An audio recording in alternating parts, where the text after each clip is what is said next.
was a fascinating read.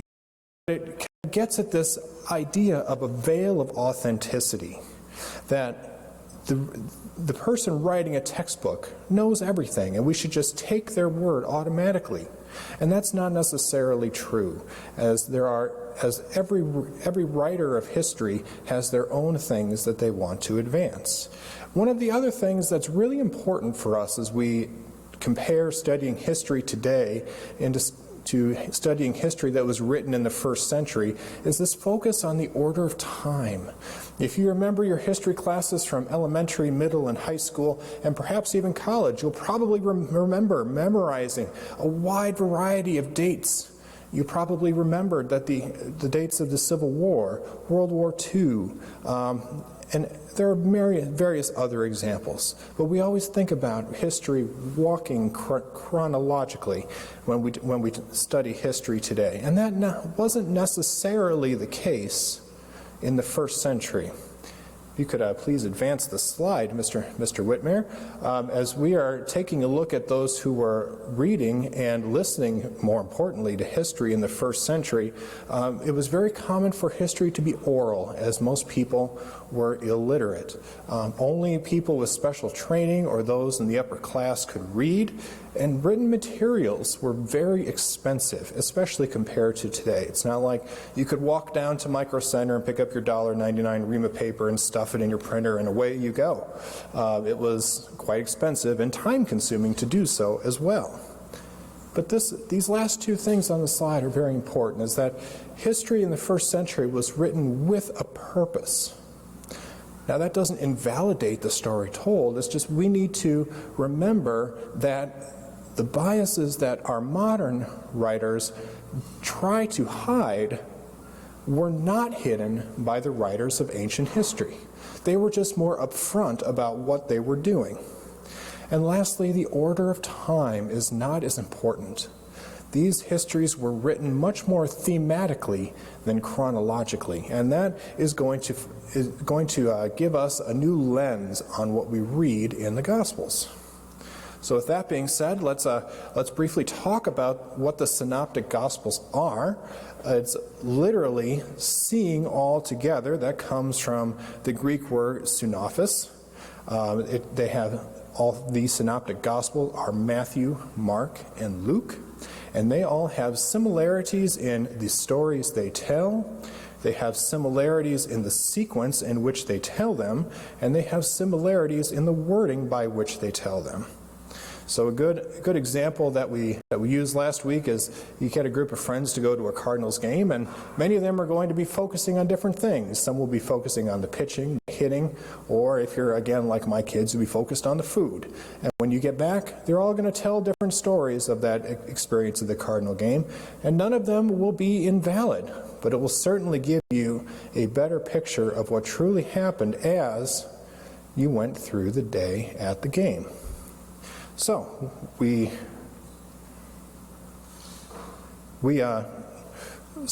value the knowledge that each of these brings to us because it gives us a more complete picture. Sorry if you just saw a pause. I just got a signal from one of my companions here in the sanctuary reminding me to invite you all, if you have questions or comments, please put them in the Facebook page, and we will answer them as they come in. So, with that being said, let's take a look at who St. Matthew was. Now, St. Matthew has less is known about him than the other gospel writers. He was a Galilean Jew who lived in the first century, whose given name was Levi. Now, one of the interesting things about Matthew is that he does have two names, kind of like Simon Peter, and we're not sure exactly why he received the name Matthew. Matthew is Hebrew and Aramaic for gift of God, and it may be that Jesus called him Matthew, similar to how he called Simon Peter, or he may have had two names to begin with. We don't really know. What we do know is that he worked as a tax collector in the Galilean region, which was a tough road to plow as a Jew. He was very likely despised for this. Tax collectors were seen as amongst the lowest of the low among Jews in the Roman Empire, as they were seen as people who were cooperating with the occupying Romans. So they were kind of viewed as almost a Benedict Arnold of their time. This also means his job would have given him some language skills that may not have been, that not everyone would have had. He likely would have been literate in both Aramaic and Greek. Aramaic being a related language to Hebrew, that was what the Jews were speaking at the time. You'll see in Matthew's Gospel today, actually, that when Jesus cries out, my God, why have you forsaken me?" Matthew actually writes it in transliterated Aramaic instead of translating it to Greek. So Aramaic was the language spoken by the Jews in the first century. He also would have been literate in Greek, as Greek was the language of commerce, sort of like how English is today. Matthew was called to be a disciple while he was sitting at a tax booth. And if you remember the story, it had immediate consequences. We were just talking about how tax collectors were generally despised among the Jews at the time, and that came out right as Jesus called Matthew. He was immediately criticized for calling a sinner such as Matthew, and to even think that he would have table fellowship with Matthew was scandalous at the time. So that's a little bit about who Matthew was. Let's take a look at a few of the things that Matthew did. Now, you'll notice as Mr. Whitmayer advances the slide here that this is a quite empty slide. There are not that many things that we know about what Matthew did after Jesus ascended. So we know to a fairly good degree that Matthew preached the gospel to Jews in Israel. And we also know fairly reliably that he went abroad as a missionary. We don't exactly know where he went on all of his trips, but we do have some records in church tradition of him going on missionary journeys. What happened after that, though, is sort of an unknown. The later tradition regarding Matthew is quite unreliable, and in fact it can be kind of fantastic. He almost becomes like a disciple superhero as he moves on and continues his work. So that is generally regarded as pretty unreliable. So that is just about all we know of Matthew after he left. Is there a question? Okay.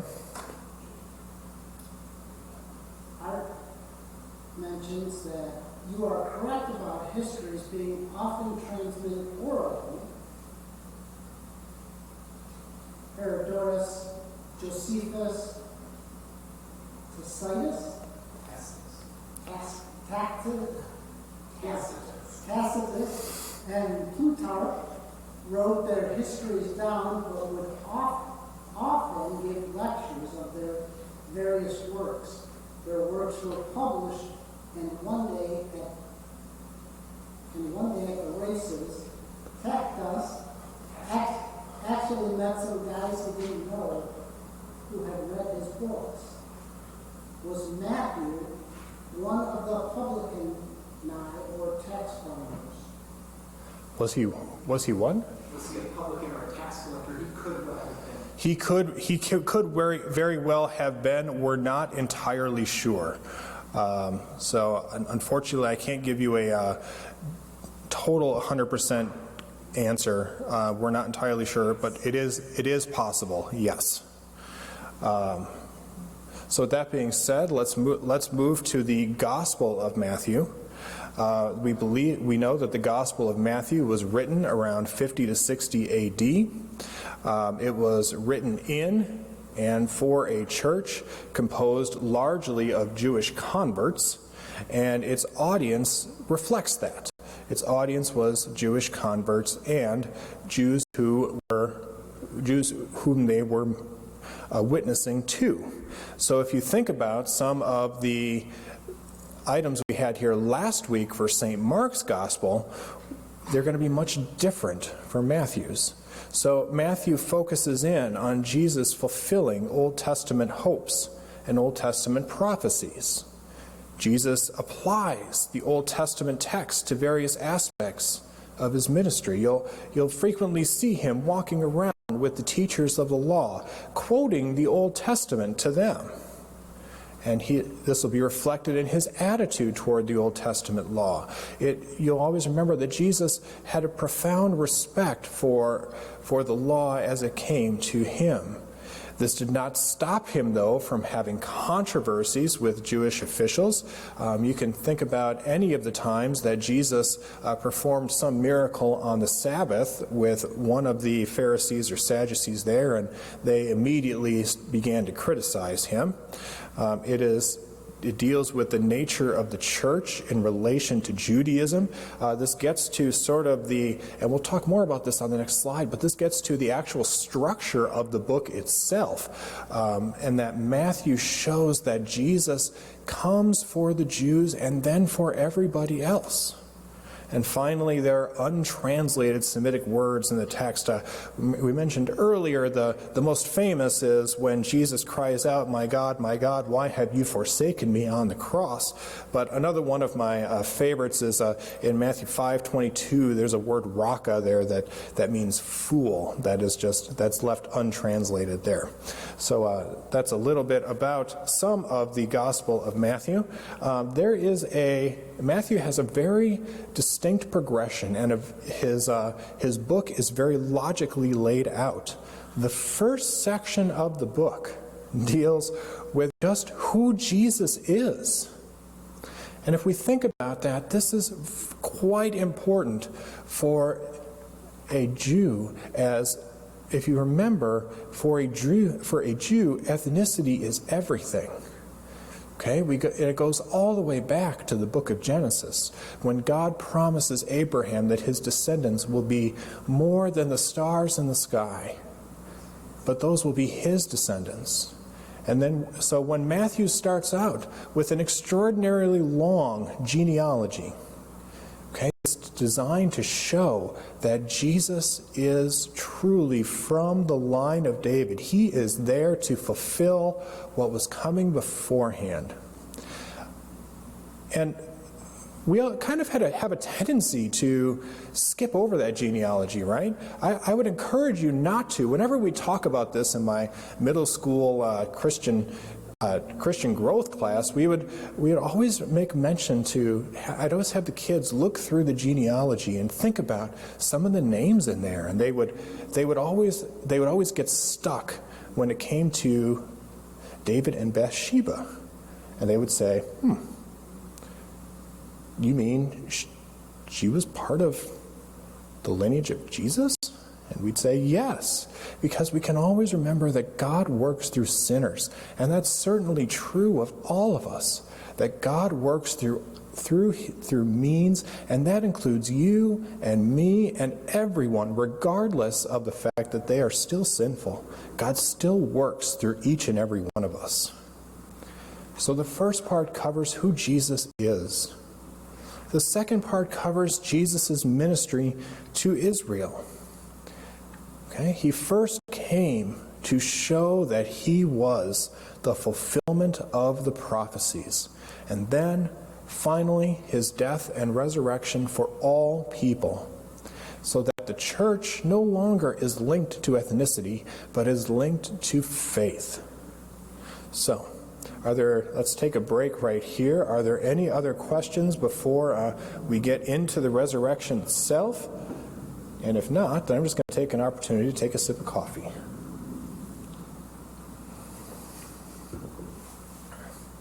Okay. Seeing as how there are no questions, let us continue on.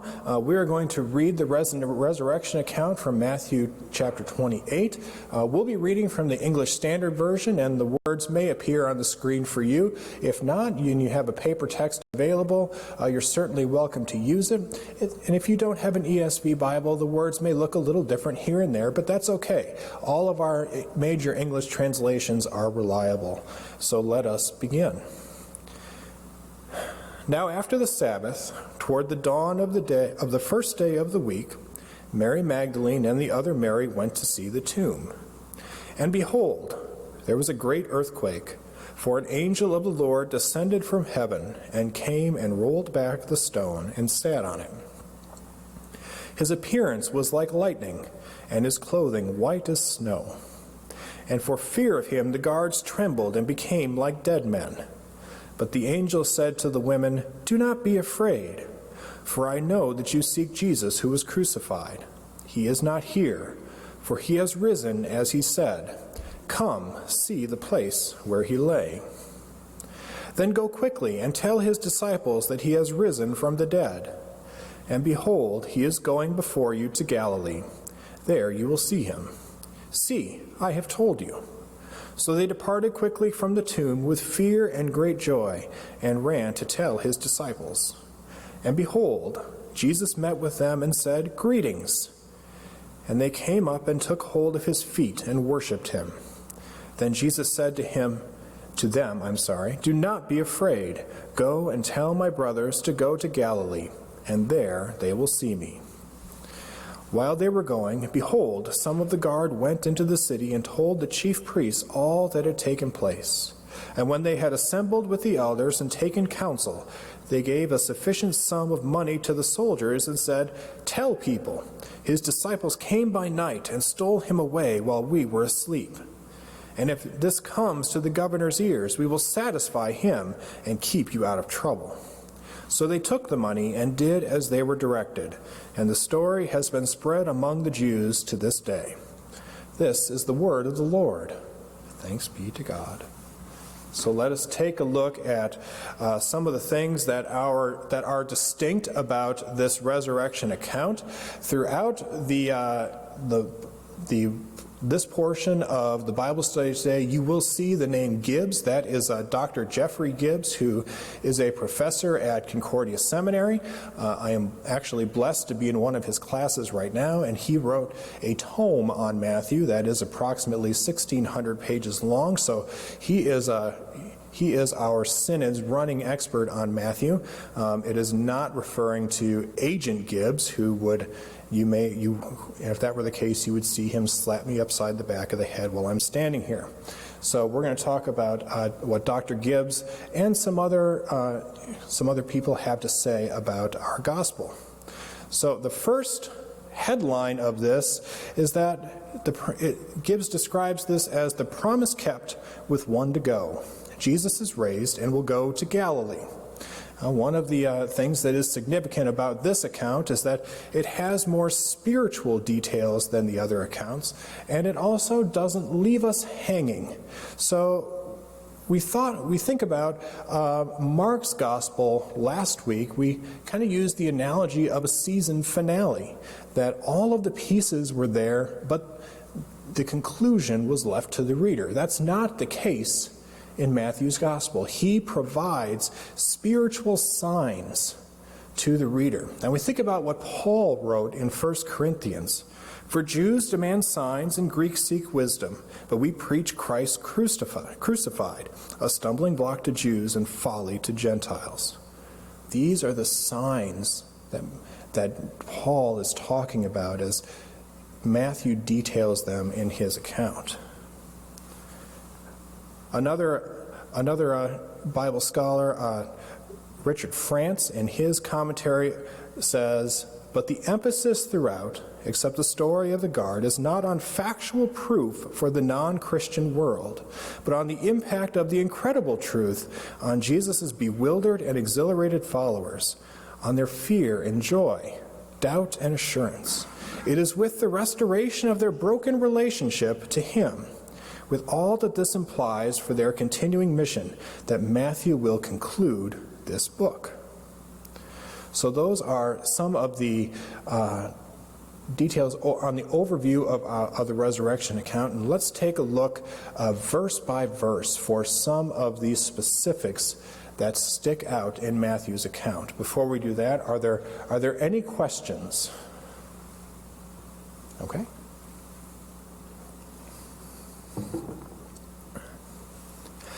If we take a look at verse 1, there is a Greek word right there that has been a source of confusion between people who believe that the resurrection accounts in the Gospels are different enough that it disproves the resurrection.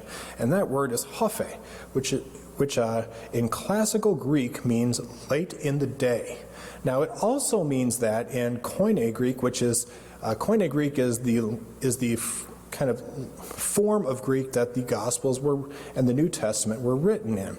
And in Koine Greek, it can have an additional meaning.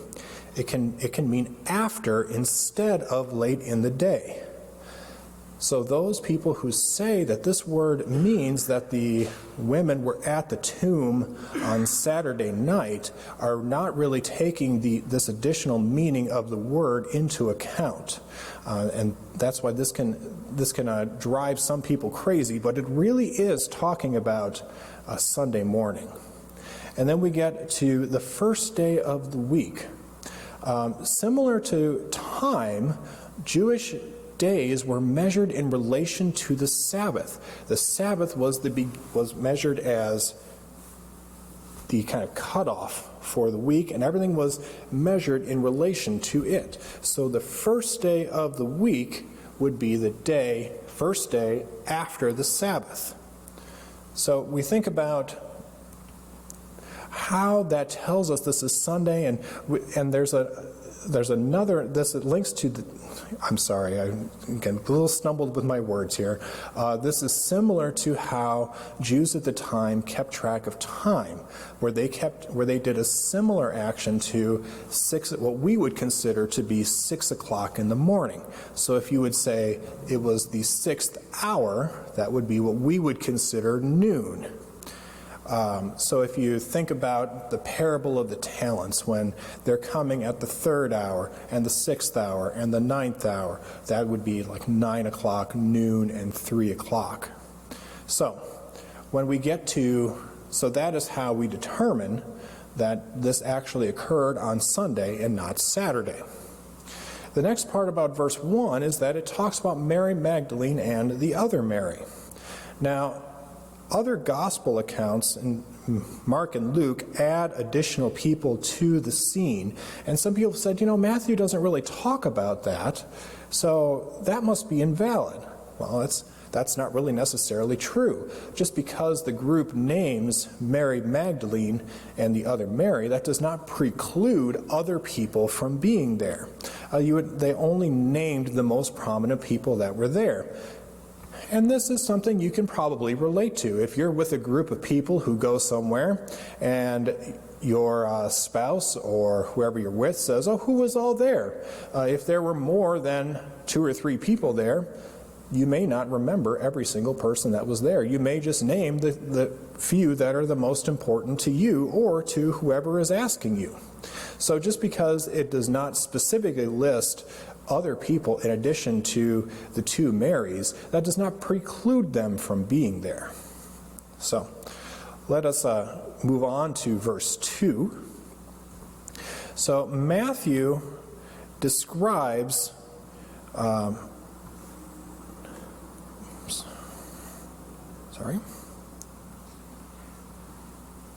So Matthew describes a great earthquake in verse 2, and Matthew is the only one that tells this particular detail of the story.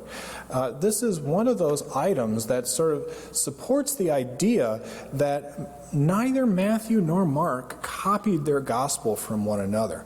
If you look at it, there's a lot of biblical scholarship that says both Matthew and Luke copied from Mark, but really, this is one of those instances that supports the idea that that's not really true, that these Gospels were written independently of each other. So this great earthquake is one of those. But it also has greater significance than just that.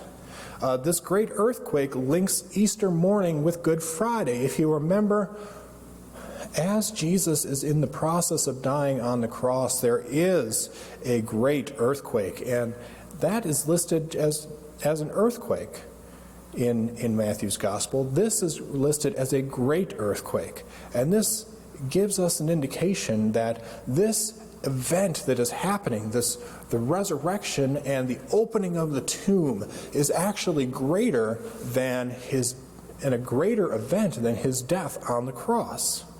And this is the only earthquake in Matthew that does not communicate only danger or judgment. An earthquake is one of those literary signs throughout Matthew that you know something important is going to happen and also something terrible is going to happen. But not in this case. In this case, it is something great, but also something joyous instead of something great and terrible. So let us move on to verses 3 and 4. Now we're talking about the angel, and his appearance was like lightning. This is a reference back to Daniel chapter 10, verse 6, describing another angel where it says, "His body was like beryl, his face like the appearance of lightning, his eyes like flaming torches, his arms and legs like the gleam of burnished bronze, and the sound of his voice like the sound of a multitude." As I was doing the research for this Bible, I actually had to look up what beryl is, and if you have a chance, that would be a good thing to kind of plug into Google and take a look at what it looks like, because it is a clear crystal that appears white or slightly bluish. Okay, so his appearance is like lightning, his body like beryl. This is a link back to the Old. This is one more link back to the Old Testament. And his clothing is white as snow. This also describes God, the angels, and Jesus. So if you look at each of those bullet points in the middle of the slide, in Daniel chapter 7, his clothing being white as snow was a description of God. In Mark and Acts, white as snow, it describes the clothing of angels. And in Matthew 17, it describes Jesus at the Transfiguration. So again, another link back to the Old Testament. And finally, the guards trembled and became like dead men. Now, obviously, they didn't die, because at the end of the scene, they're going and reporting. But I would imagine it is certainly not out of the realm of possibility, if I saw something like that I would faint too. And we know that is what happened. Now, after the guards pass out, though, they suddenly disappear from the scene. So we can think about this kind of like a TV camera.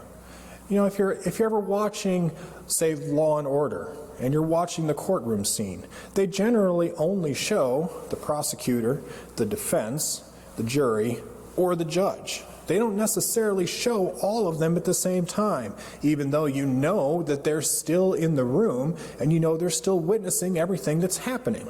We have the same sort of thing happening here. So the message that they are given: "Do not be afraid, for I know that you seek Jesus who is crucified. He is not here, for he is risen, as he said. Come see the place where he lay. This is for the women. This is not for the guards. Then go quickly and tell his disciples that he has been risen from the dead, and behold, he is going before you to Galilee. There you will see him. And see, I have told you." Those words of the angels are for those women, no one else at that time. And it is the job of the women to go and tell. Okay? Now, this also, Matthew does not articulate the fact that they have moved inside the tomb. And this is another point of comparison between Mark's gospel and Matthew's gospel. Whereas Mark gave you a blow-by-blow account of what happened, Matthew tells you the implications of what is going on. It's almost like you have a a commentator and a color commentator. One giving you an exact account of what's happening, and the other telling you the significance of what's going on. And these words are addressed to the very same people that watched Jesus being buried. So the two Marys were there when Jesus was laid in the tomb, and the two Marys are there when they return to the tomb and it is empty. Now, the words of the angel when he says, "For he has risen as he said," this gives Matthew throughout his gospel gave several accounts of Jesus telling us specifically that he was going to raise himself from the dead. There are references there, and if you have a chance, it would certainly be worthwhile to look each of those up. We don't have time to do that today, unfortunately, but they are there. And specifically in chapter 26, where Jesus tells them, "But after I am raised up, I will go before you in Galilee." This is exactly what the angel has told them he is going to do, and what he did in Matthew 28, verses 16 through 20. So not only has Jesus predicted his raising from the dead, he has told them what's going to happen next, and the very next thing in Matthew's gospel after this account is that those words of Jesus are again fulfilled. And so they departed from the tomb with fear and great joy. This reminds us of last week's non-silence. This is a call to action, and the women most certainly heed it. And they go. And as we move to verses 9 and 10, this is again something that only Matthew writes. Now there are three other accounts in which that seem to contradict this at first, but as we examine them with an eye toward the historical account, that is really not the case. So the first instance is recorded both in Luke 24 and 1 Corinthians 15. Both of these suggest that the first appearance is to Peter. This likely speaks to what we have in quotes as the invalidity of women as witnesses. Throughout history, it was very tough to be a woman, even tougher than it is now. And women were not considered to be witnesses in the legal sense. Unfortunately, their word was not always taken as authoritative. So it is likely that when Luke and Paul were writing, they ignored the women in favor of Peter. Now, John 20 records the appearance to Mary Magdalene, and it appears that she is alone. However, one of the distinctive things about Greek, and this is true of some other languages too, is that every word has a certain either singular or plural form, but Mary speaks as though they're with plural forms, which sort of indicates that she is not the only one there. So, let's continue on. And the next significant thing about this is that they took hold of his feet. And this can seem really strange to the modern reader. After all, when's the last time you grabbed somebody else's feet? I can tell you that aside from bathing my children when they were very, very little, I have never grabbed anyone's foot. So, Social distancing. yes, especially not after social distancing. It would definitely require you to get closer than 6 feet to grab somebody's foot. This is important, though, because this confirms to us that this is the same Jesus in body and in soul. There are ancient and modern examples of ghosts, and generally those ghosts don't have feet. So what Matthew is getting at is that this is the actual risen Jesus, not some spirit walking around and floating around. And also, we'll get into this more in a few weeks, but this contradicts a group called the Gnostics who who were convinced that the spiritual was above the physical. So if Jesus was really raised from the dead, he would be roaming around in spiritual form instead of physical form. Well, this is a concrete example of how Jesus has returned. You can also think about Thomas touching the hands of Jesus, but this is what Matthew records. This also links us to Psalm 22 when he says, "Tell my brothers to go to Galilee." The word brothers emphasizes the reconciliation of Jesus and his disciples, but there's another part to this verse that links us to Psalm 22 in that and what happened to David. The dividing of Jesus' clothing, the wagging of heads of mockers, the taunt that God should rescue Jesus if he delighted in him, the cry of dereliction of Jesus. All of these are parallels to what happened to David in Psalm 22, and they're all fulfilled here in Matthew 28. So with that being said, let us move to verses 11 through 15, where we'll talk about this account with the Pharisees and then have a brief wrap-up comparing Matthew to Mark, and then we will pray. So Matthew again is the only one who records this encounter with the Pharisees. And it is exceptional because those who predicted deceit from the disciples are actually now the ones that are performing the deceit. So you have this sort of manipulative attitude predicting that the disciples will be the ones who are going to lie and then lying to cover up what happens. Now, Dr. Jeff Gibbs again calls this three interests in why Matthew tells us this story.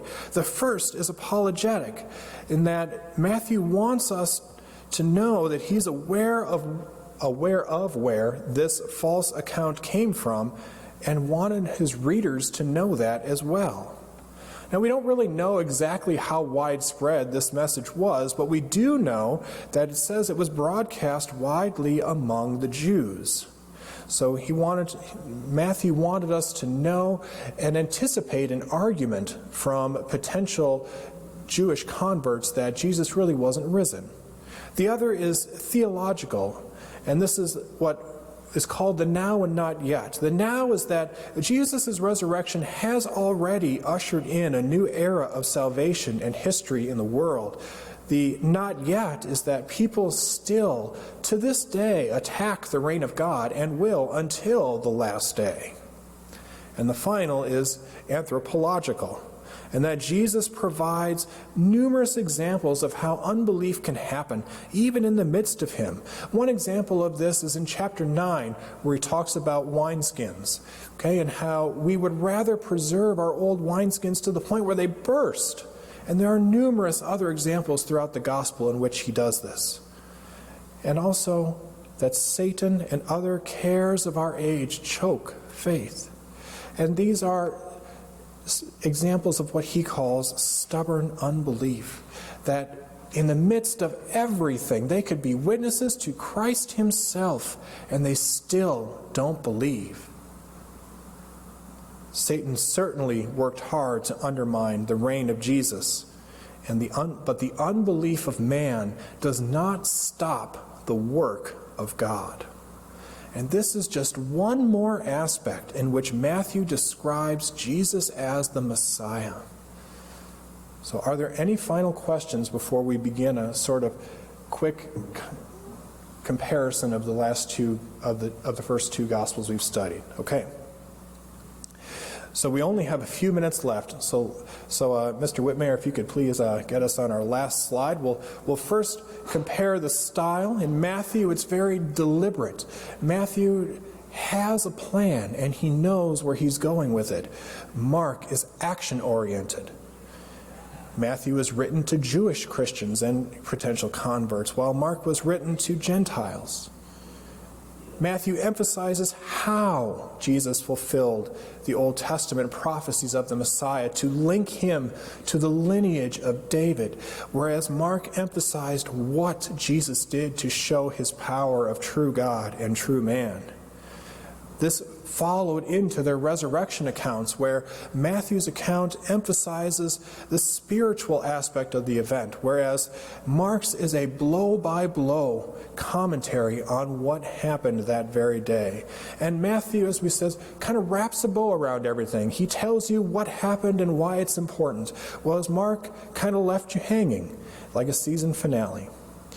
And we thank God because, as you can see, both of these add details to the picture and makes it more vivid than it was before. It gives us a better idea of how the resurrection occurred and also why it's so important for us as Christians. So let us pray together. Heavenly Father, we give you thanks for Matthew and for Mark and for all of the other writers of the Bible. We give you thanks for your Holy Spirit who inspired them to put pen to paper, and we ask your blessing as we continue to learn the words that you have provided for us through them. Bless us and keep us as we continue throughout this age and beyond. In your name we pray. Amen. Thank you for joining us again today for Bible study. We certainly hope that you will be back here next week at the same time on Facebook Live for a look at Luke. If you have not worshiped yet today, we invite you to do that in just 20 minutes here at 10:30. And all of the links to the worship services, the Bible studies, and everything else that Salem is doing as they live stream our events is at our website, slcas.org. You will see a link to home worship at the top, and that will give you a link to our YouTube channel, our Facebook Live page, which will be a gateway into all of the events that we are continuing to do. Again, thank you for joining us today. If you have already worshiped, God bless your day. If you are joining us, we look forward to that shortly.